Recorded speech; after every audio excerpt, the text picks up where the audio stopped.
another short wrestling video, this one on Diesel, and it's from February 95, and it's by Vince Russo, and it's called Diesel Takes Manhattan and the World, but what lies ahead for the champ. It was to take center stage just in time for the holidays. People travelled to the Big Apple from far and near just to witness this event of epic proportions. No, it wasn't Macy's Thanksgiving Day Parade or the spectacular Christmas show at Radio City's Music Hall. It wasn't even the traditional lighting of the Christmas tree in Rockefeller Center or the opening of that much-anticipated remake of an old Yuletide classic. No, this holiday extravaganza was playing at Madison Square Garden. The name of this production?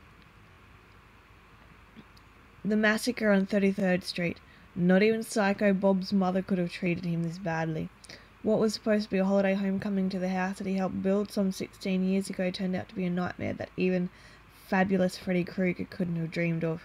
The Emperor of the Old Guard had taken a wrong turn.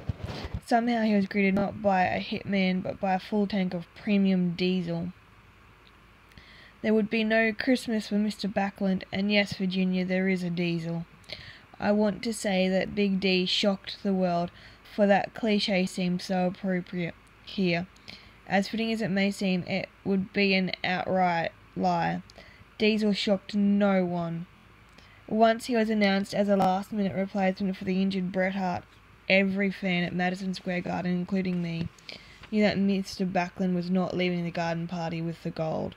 It was apparent as soon as he steered his 7-foot, 317-pound frame down the runway that on this night Diesel was breaking for no one. At this point in the story, I would ordinarily give you a detailed description of the match. However, in this case, there was no match.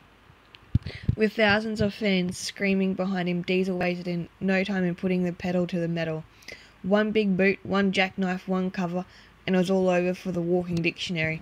In a mere 8 seconds, Mr. Backlund was put to rest in the city that never sleeps. The word man was erased, an 11-year nightmare with only a 72-hour reprieve. Love or hate Mr. Vocabulary, it's sad. Backlund shocked the world at the Survivor Series. He was successful in defeating the two-time Federation champion Bret Hart.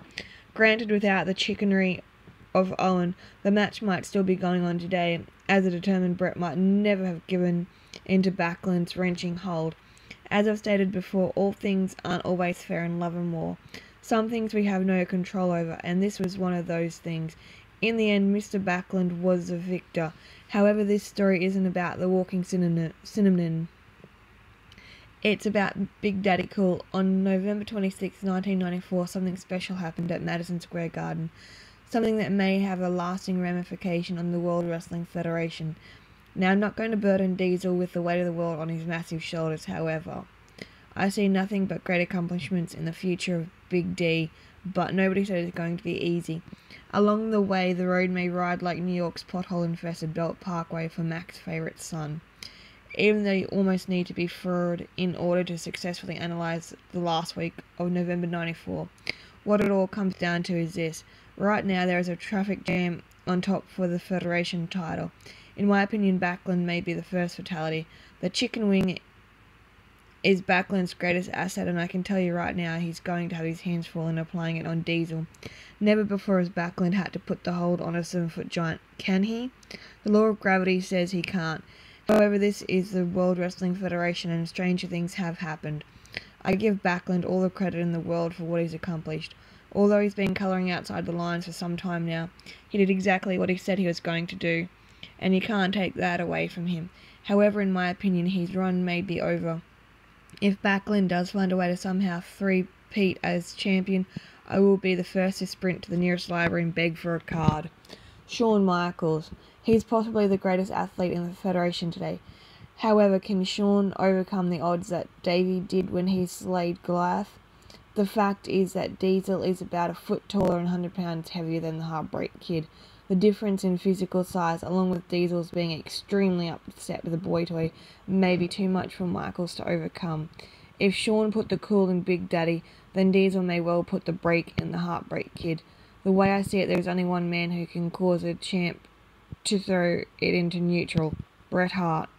Bret has something to prove, and not only to the fans but to himself. He was upset by a man he knows he should have beaten, and that lives with him every day. In the end, Diesel may be the one to pay for it. Power for power, there was probably nobody who can outmuscle Big Daddy Cool. But on the other hand, a technical wrestler may be able to out-wrestle him. Bret Hart may be that wrestler. Whichever way the highway winds, I can guarantee you this: there is going to be a massive crash at the Sundome. So again, another short article, but sometimes that's all you need. So I hope you're enjoying these, and I'll do another one soon.